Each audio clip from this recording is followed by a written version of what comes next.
Morning class. तो आज हम लोग अल्टरनेटिंग करंट के बारे में पढ़ने वाले हैं। अल्टरनेटिंग करंट, सबसे पहला चीज़, अल्टरनेटिंग का मतलब ही क्या होता है। अल्टरनेटिंग का मतलब होता है कि कोई कोई चीज़ मतलब कि कंटिन्यूसली चेंज कर रहा है, या बोल सके तो रिवर्स हो रहा है, ठीक है। तो हम उसे अल्टरनेटिंग बोलते हैं, ठीक है। इसी तरीके से इसके डेफिनेशन के अकॉर्डिंग इसका इसके नेम के अकॉर्डिंग इसका डेफिनेशन भी होता है, the current which reverse its direction periodically, इसे हम लोग अल्टरनेटिंग करंट बोलते हैं। इंडिया में एसी करंट जो होता है, मतलब हम लोग के जो घर में करंट आता है, ये बेसिकली अल्टरनेटिंग करंट होता है। It is its direction changes every second, ठीक है। हर सेकंड मतलब सॉरी, हर एक बोल सके तो वन एक सेकंड में 100 बार चेंज करता है, या बोल सकते तो 1/100 सेकंड्स में ये चेंज करता है, ठीक है। ये बेसिकली इसका दो पार्ट आता है, एक आता है, एक होता है इसका डायरेक्शन आने का, एक होता है जाने का, ठीक है। जैसे कि बोल सके तो time period for changing the ये, तो मान लीजिए 1/100 सेकंड लगता है इसको आने में, ठीक है। वापस उसके बाद फिर इसको लगता है जाने में 1/100 सेकंड। तो ओवरऑल जो टोटल टाइम पीरियड होगा ये हमारे पास कितना होगा, 2/100, that is equal to 1/50 second. So और एक और चीज़ हम लोग जानते हैं कि जो फ्रीक्वेंसी होता है, फ्रीक्वेंसी इज इक्वल टू 1/टाइम होता है। हम लोग जूनियर क्लास में 8 क्लास में पढ़ चुके हैं। तो periodically ऐसा हम लोग बोल सकते हैं कि frequency of the AC current is 15 hertz in India, ठीक है। ऐसा बात नहीं है कि यहाँ पे 50 हर्ट्ज है तो फिर सब जगह 50 हर्ट्ज होगा।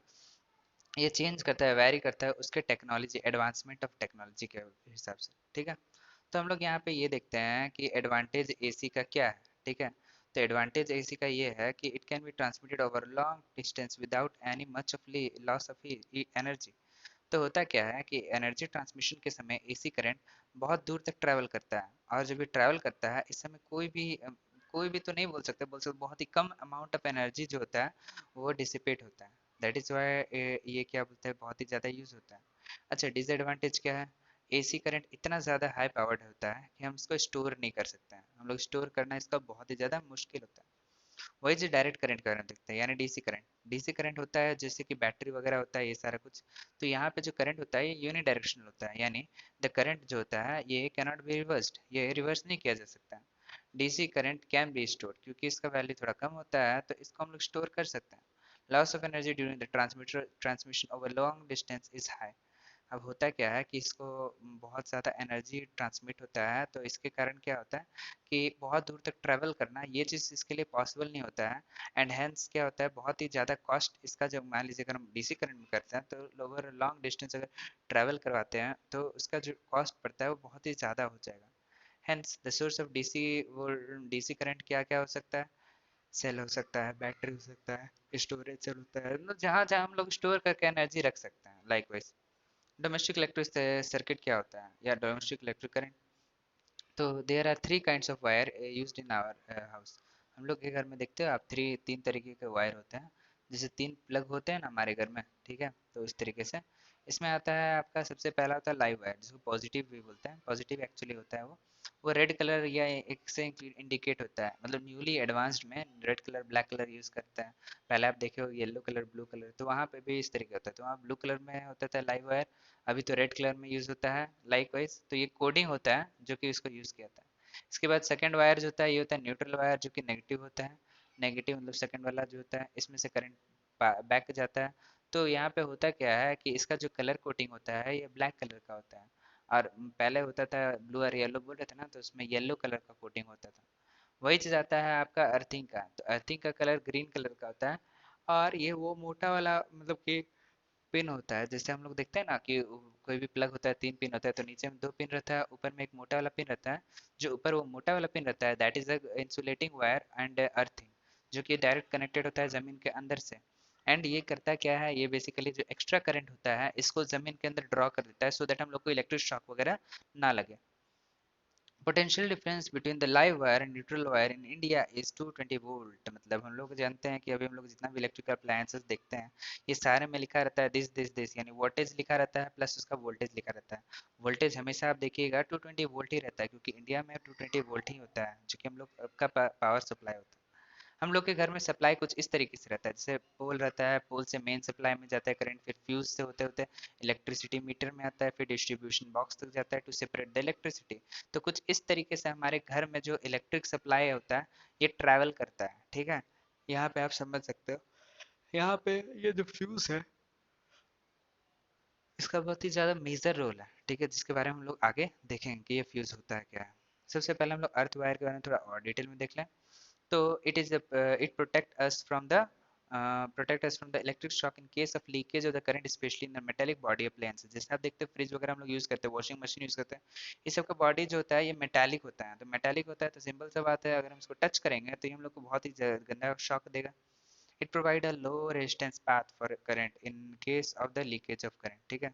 अगर मान लीजिए लीकेज ऑफ करंट होता है तो वो क्या करता है, वो बहुत ही क्या बोलते हैं, लो रेजिस्टेंस पाथ प्रोवाइड करता है, जिसके कारण करंट जो है वो पूरी तरीके से क्या होता है, जमीन के अंदर एब्जॉर्ब हो जाता है, एंड हेंस हम लोगों को इलेक्ट्रिक शॉक नहीं मिलता है।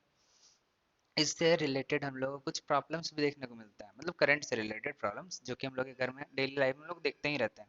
जैसे कि शॉर्ट सर्किटिंग। शॉर्ट सर्किटिंग कब होता है, जब मान लीजिए live wire comes in contact with the neutral wire. मान लीजिए जो दोनों ही वायर होता है, दोनों से करंट पास कर रहा है और आपस में दोनों को टच कर देते हैं एक्सीडेंटली, जानबूझ के तो कोई करेगा नहीं, ठीक है।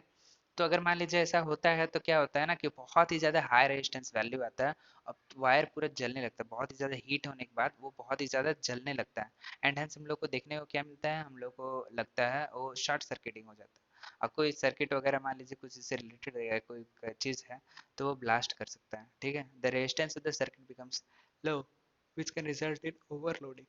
अब होता क्या है कि बहुत ही ज़्यादा रेजिस्टेंस लो होने के कारण क्या होता है, ओवरलोडिंग होता है। अब ये ओवरलोडिंग क्या होता है वो देखते हैं हम लोग।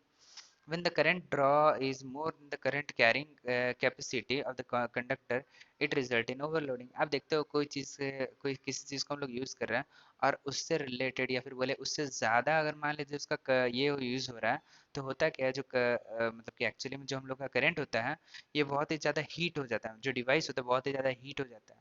उससे ओवरलोडिंग के कारण क्या होता है, डिवाइस बहुत जल्दी खराब भी हो सकता है। कॉज ऑफ ओवरलोडिंग क्या हो सकता है, तो accident hike in voltage supply. मान लीजिए बहुत ही ज़्यादा वोल्टेज सप्लाई अगर हो जाता है तो use of more than one appliances in a single socket. एक सॉकेट में जैसे हम लोग लगाते हैं ना कि 2 या 3 लगा दें एक्सटेंशन बोर्ड्स के थ्रू, तो बहुत बड़ा बड़ा डिवाइसेस एक साथ में लगा दिए तो ये सब ओवरलोडिंग का कॉजेज होता है। तो कुछ कुछ हम लोग पास सेफ्टी डिवाइसेस भी है जिसके बारे में हम लोग देखेंगे, जो हम डिटेल में थोड़ा सा समझते हैं, ठीक है। सबसे पहले हम लोग के पास इलेक्ट्रिक फ्यूज, अर्थ वायर और एमसीबी। यहाँ पे अर्थिंग अर्थ वायर क्या होता है ये तो हम आपको बता चुके हैं। इलेक्ट्रिक फ्यूज क्या होता है, एमसीबी क्या होता है, ये हम लोग समझते हैं। ऐसे MCB is the advance form of electric fuse. दोनों का एक्चुअली एमसीबी एडवांस फॉर्म होता है फ्यूज का, और बाकी अर्थ वायर तो हम लोग समझ ही सकते हैं। ये इलेक्ट्रिक फ्यूज होता क्या है ये आप समझिए। तो आप देखे होंगे, मतलब पहले होता था, अभी तो बहुत कम देखने को मिलता है, अब तो एमसीबी ज़्यादा देखने को मिलता है।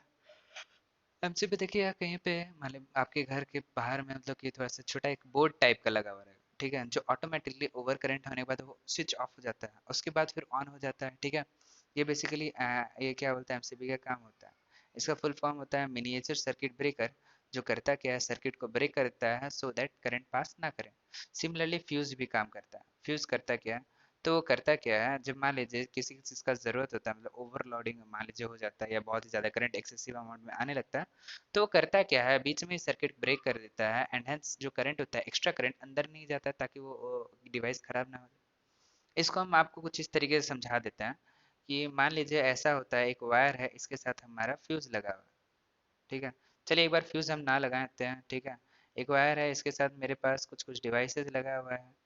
जैसे आपके पास लगा हुआ है टीवी, आपके पास लगा है फ्रिज, और वॉशिंग मशीन। लाइकवाइज ये तीन एक ही वायर से कनेक्टेड है, ठीक है, या आप बोल सकते हो घर का ही वायर आ रहा है। अचानक से बहुत ज़्यादा बिजली कड़का और बहुत ज़्यादा करंट आने लगा, बहुत ही ज़्यादा वोल्टेज आने लगा।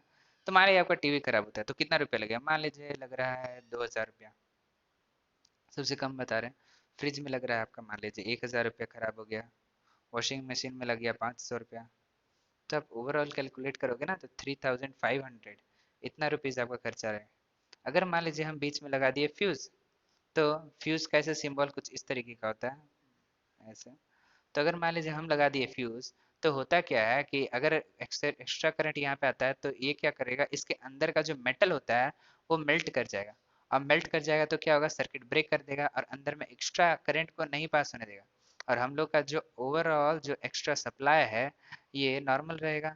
एंड हेंस हम लोग का जो जो भी चीज़ अंदर में इलेक्ट्रिकल अप्लायंसेस ये बचा हुआ रहेगा और हम लोग का एक्स्ट्रा खर्चा नहीं लगेगा। तो इस तरीके से फ्यूज़ हम लोग का वर्क करता है।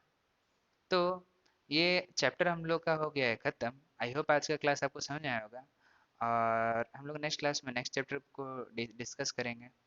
Okay then, till then, bye, thank you.